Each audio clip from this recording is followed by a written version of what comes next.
নমস্কার, আমি শুভাশিস। আমাদের একটা গল্প হোক ইউটিউব চ্যানেলে আপনাদের স্বাগত। আজকের গল্প বিভূতিভূষণ বন্দ্যোপাধ্যায়ের কাহিনী অবলম্বনে সুলেখা। গল্প পাঠে এবং সমগ্র পরিচালনায় আমি শুভাশিস। বিশেষ সহায়তায় দেবযানী, পোস্টার এবং সাউন্ড এফেক্ট শুভ। অজপাড়াগাঁয়ে পথে যখন গাড়ি ঢুকলো তখন সুলেখার কান্না এলো। এই সে কলকাতায় কলেজ স্কুলে পড়েছিল, এই পাড়াগাঁয়ে শ্বশুর বাড়ি হবে, যত অশিক্ষিতাদের মাঝখানে দিন কাটাতে হবে। কলকাতায় নীলিমাদের বাড়ি গিয়ে প্রতি সন্ধ্যায় চায়ের আড্ডা, সেখানে জগদীশ বড়ুয়া হিরণময় মিত্র সম্বন্ধে আলোচনা, বয়েল কাপড়ের জরির ধারে কি রঙের পাড় সেলাই হবে এ সম্বন্ধে গভীর গবেষণা। গৌরীদের বাড়িতে গিয়ে রেডিওতে নতুন নতুন গান শোনা, সব শেষ হয়ে গেল। গানের সে ভীষণ ভক্ত, ভালো গান শুনতে পেলে আর কিচ্ছু চায় না। এইসবের এই পরিণতি। এই জন্যই কাকা তাকে স্কুলে দিয়েছিলেন, না দিলেও পারতেন। আরও অল্প বয়সে বিয়ে দিলেও চলতো, তার চোখ ফুটবার আগেই। কথাটা সে কাউকে বলতেও পারলে না, বলতে পারলে বোঝা নেমে যেত অনেক। স্বামীকে তার পছন্দ হয়েছিল। স্বামী শ্যামবর্ণ, অল্প বয়স, বিয়ে পাশ করেছেন, কিন্তু হলে কি হবে, তিনি বিদেশে চাকরি করেন। গল্প গুজব করবার জন্য তাকে পাওয়া যাবে না সব সময়। অশিক্ষিতাদের মধ্যে অজপাড়াগাঁয়ে একা একাই দিন কাটাতে হবে তাকে। মরে যাবে সে। নীলিমা কতদূর পড়ে রইল, আর ও এবার আইএ পাশ করবে, সামনে কত আনন্দ ভরা মুক্ত জীবন। সে আটকে গেল ক্ষুদ্র জলাশয়ের জল ঝাঁঝির দামে। জীবনের গতি বন্ধ হয়ে গেল। সন্ধ্যা হয়েছে। একটি জীর্ণ একতলা বাড়ির সামনে ওদের গাড়ি এসে পৌঁছলো। কতগুলো প্রাচীনা, কতগুলো পাড়াগাঁয়ে বউ, তাদের চোখে মুখে না আছে বুদ্ধির দীপ্তি, না আছে কিছু। তারা এসে সুলেখার চারিধারে ভিড় জমালে। কলকাতার বাসাতে বৌভাত হয়ে গিয়েছিল, কোনো আচার অনুষ্ঠান বাকি ছিল না। থাকলেও আরো বিরক্তিকর হয়ে উঠত ব্যাপারটা। স্বামীর ছুটি নেই, তিনি তাকে পৈতৃক বাড়িতে প্রাচীনাদের হাতে পৌঁছে দিয়েই সরে পড়লেন। মিলিটারি চাকরি, বিশেষ ছুটি ছাটা নেই। যদি সময় পান পুজোর সময় আসবেন বলে গেলেন। সমীর চলে গেলে সুলেখা কান্নায় ভেঙে পড়ল। একেবারে নিঃসঙ্গ হয়ে গেল সে। কোনোভাবে দিন কাটাবে এখানে বুড়িদের মধ্যে, যারা বাইরের জগতের কোনো সংবাদ রাখে না, এমন তিনকালে গিয়ে এককালে ঠেকা দন্তহীন বুড়িদের মধ্যে। টাকা ছিল না কাকার, অথবা শহরেই বিবাহ হতো। থাক সে কথা। ছেলে দেখে বিয়ে দেয়া। ছেলে সত্যিই ভালো, স্বামীকে সে গড় পছন্দ করেনি। ছেলে ভালো, পাশ করা, স্বাস্থ্যবান। গ্রামের বাড়ি জীর্ণ বটে, কিন্তু বেশ বড়। অনেক নাকি জায়গা জমি আছে, প্রজাপত্তর আছে, আমবাগান আছে, পুকুর বাঁশঝাড় আছে, বনেদি সেকেলে গৃহস্থ। তবে ওই যে যা কথা, সেকেলে, একেবারে সেকেলে। শাশুড়ি সুলেখাকে দিয়েছেন এক ছড়া ভারী সেকেলে মুড়কিমালা হার দিয়ে বলেছিলেন, বৌমা এইটা পয়মন্ত জিনিস। আমার শাশুড়ি আমাকে ওই হার দিয়ে আশীর্বাদ করেছিলেন, আমি তোমাকে দিলাম, আবার তুমি আবার দিও তোমার ছেলে বউকে। জন্ম এও স্ত্রী হও মা, আবার মাথার যত চুল আছে তোমার স্বামীর বেঁচে থাকুক ততদিন।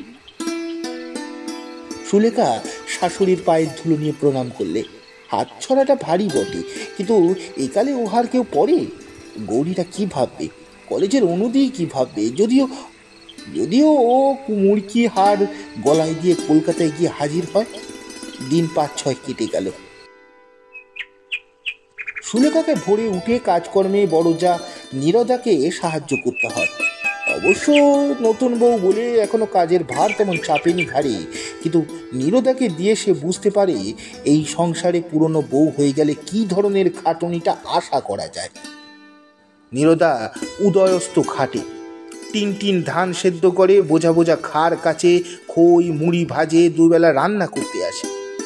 এখন ওরা একবেলার ভার সুলেখার ওপর চাপিয়ে দেওয়ার চেষ্টায় আছে বোধহয়। নিতান্ত চক্ষু লজ্জায় বলছে না। সুলেখা রাত্রে জানে না তা নয়, কিন্তু গেও রান্না চচ্চড়ি, শুক্তুনি, মোচার ঘন্ট, ঝালের ঝোল, বড়ির টক এসব সে রাত্রে জানে না। এছাড়া ভালোও লাগে না তার। এইভাবে জীবন নষ্ট করার কি মানে হয়? সুলেখা সুন্দরী মেয়ে, কলেজের থিয়েটারে গতবার মালিনীর পাঠ নিয়েছিল।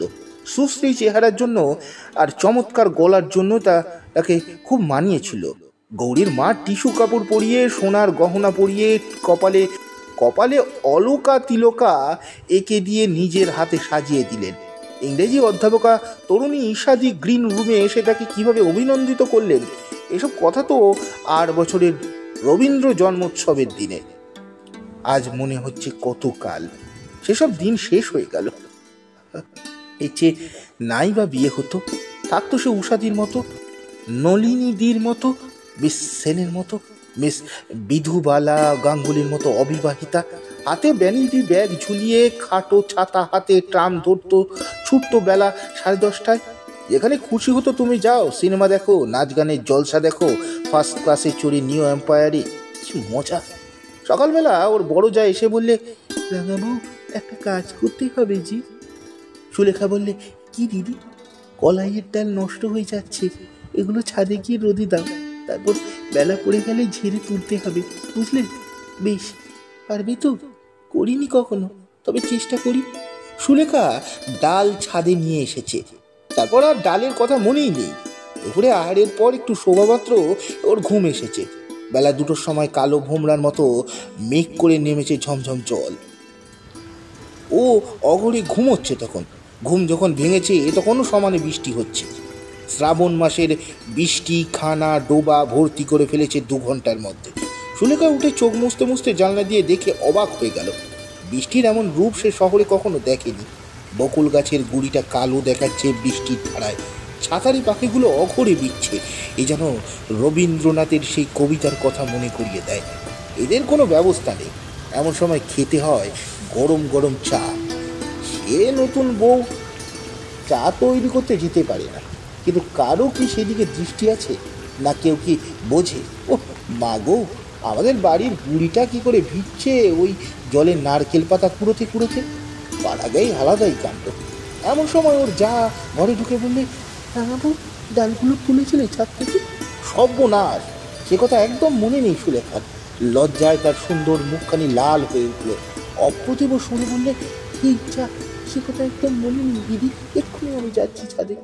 লজ্জায় সুলেখার মনে হচ্ছিল সে এখন মাথা কুটে মরে। এইসব অশিক্ষিতার দল তাকে কিসব আনারই না মনে করছে। তাকে স্মার্ট বলে সবাই জানতো কলেজে। সুলেখা ধরফর করে উঠে ছুট দিল ছাদের দিকে।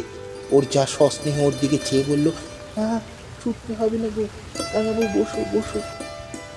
বসবো কি দিদি, ডাল যে ভিজে নষ্ট হয়ে গেল। কে কে এখনো ছাদে আছে ভাই? তুমি ঘুমোচ্ছিলে যখন বৃষ্টি এলো, আমি তুলে এনেছি। কৃতজ্ঞতায় সুলেখার সুন্দর চোখে দৃষ্টি বিনত হয়ে এলো। সত্যি ভালো লোক বটে তার যা, মজা দেখবার মতো লোক নয়। ও বললে, বাঁচলাম দিদি, ধন্যবাদ, তুমি আমাকে লজ্জার হাত থেকে বাঁচালে। সুলেখার যা মুখে কাপড় দিয়ে হেসে বললে, রাঙাবু থিয়েটারি ধরনের কথা শুনে হেসে বলি, মাখো একটা মস্ত বড় পরাজয়ের দিন বলে সুলেখা মেনে নিলে। ডাল কখনো তোলেনি সে, অথচ তো তার মনে থাকে না পাড়াগাঁয়ের লোকের মতো। সেদিন সন্ধ্যাবেলা ওপাড়ার কামিনী এসে বললে, কি করছি গো বৌদিদি? চুল বাঁধছি। এসো ঠাকুরজি, চুলের দড়িটা ধরো তো, গান করবে? সন্ধ্যাবেলা গান করলে শাশুড়ি আমায় ভালো চোখে দেখবেন? একেই তো আনাড়ি হয়ে আছি এই বাড়ির মধ্যে, কি হবে না ভাই। তবু তুমি আজ প্রথমবার বললে গানের কথা, কেউ বলেনি বুঝি তোমার বৌদিদি? এবার বলেছে।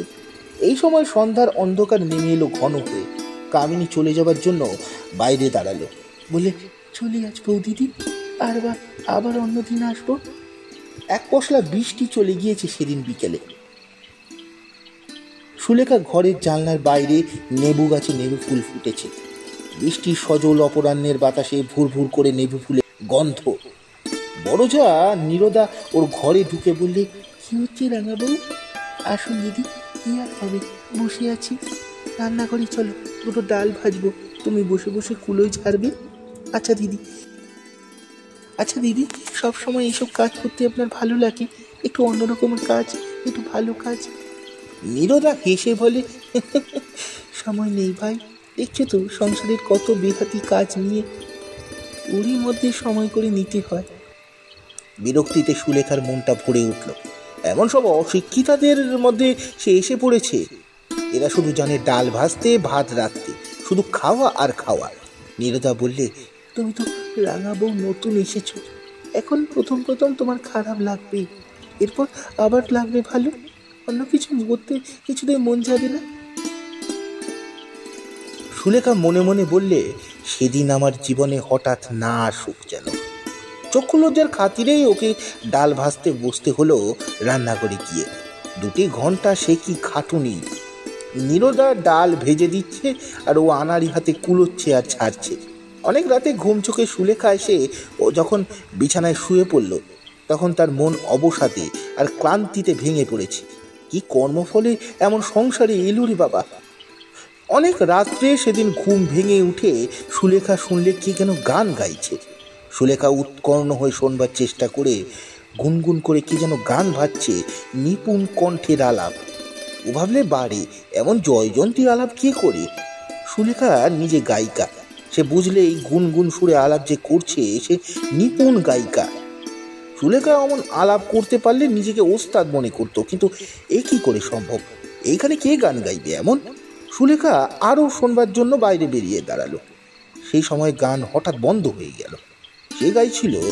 যে গাইছিল সে অন্যমনস্কভাবেই এক টুকরো গান অল্প একটু সময়ের জন্য গাইছিল, ঠিক গান গাইবার জন্য নয়।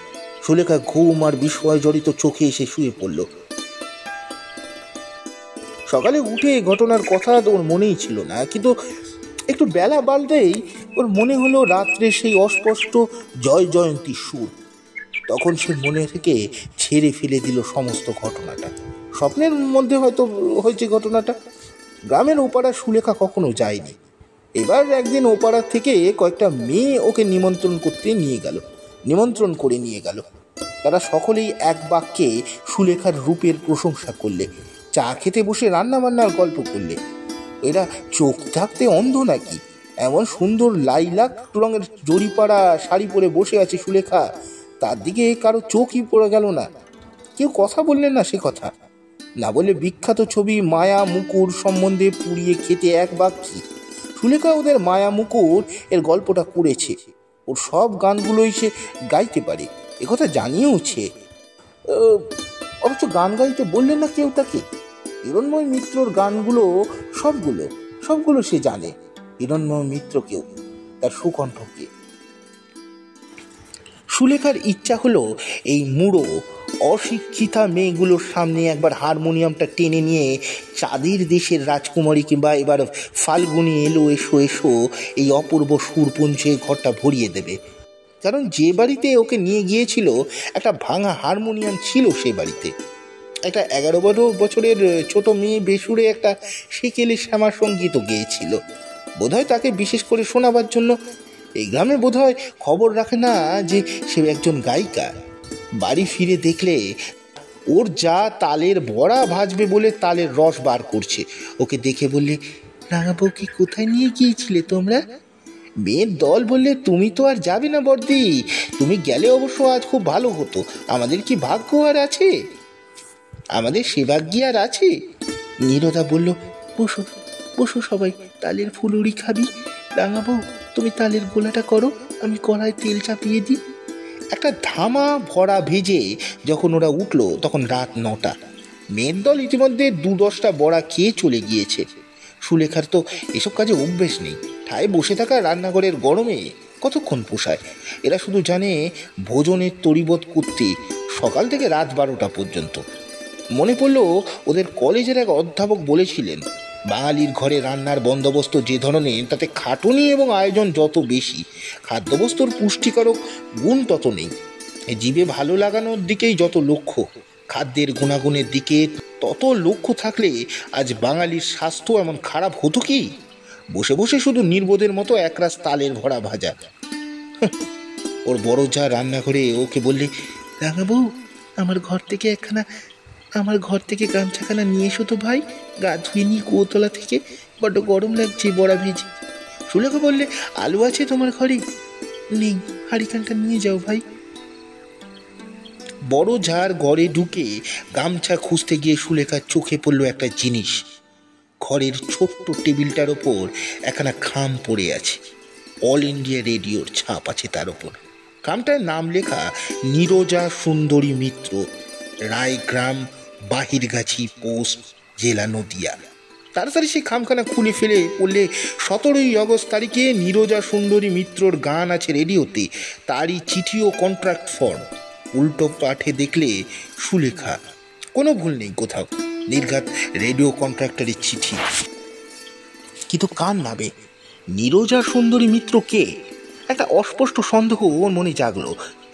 তাই যদি হয় তখনই সে রান্না করে ছুটে গিয়ে চিঠিখানা দেখিয়ে বললে, হ্যাঁ, এই চিঠি কার দিদি? নীরজা সুন্দরী কে? ওর যা তাচ্ছিল্যের হাসি হেসে বললে, দূর, ও আবার তুমি দেখতে গিয়েছো? আমারই নাম নীরজা থেকে পাড়াগাঁয়ে সবাই বলে নীরদা। কিন্তু মিত্র কেন? খোশ হবে তো। বিয়ের আগে নামটাই চলে আসছে রেডিও অফিসে, ওরা আর বদলায়নি। কিন্তু ও কিছু নয় ভাই, রেখে দে। ঠাকুরপোকে বারণ করে দিয়েছিলাম, নতুন বউকে এই কথা বলো না, আমার লজ্জা করে। তাছাড়া আমার দাদার বারণ ছল।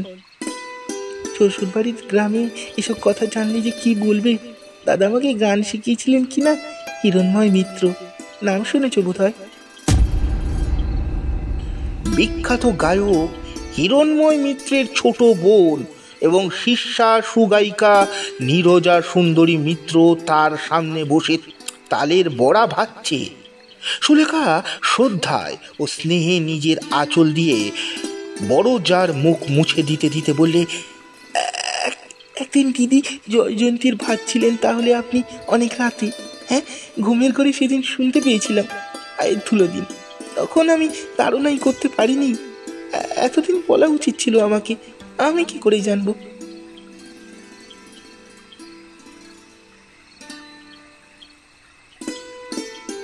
সমাপ্ত। গল্পটা আপনাদের কেমন লাগলো অবশ্যই জানাবেন। গল্পটি ভালো লাগলে লাইক, কমেন্ট, সাবস্ক্রাইব ও শেয়ার করে আমাদের পাশে থাকতে ভুলবেন না। নমস্কার।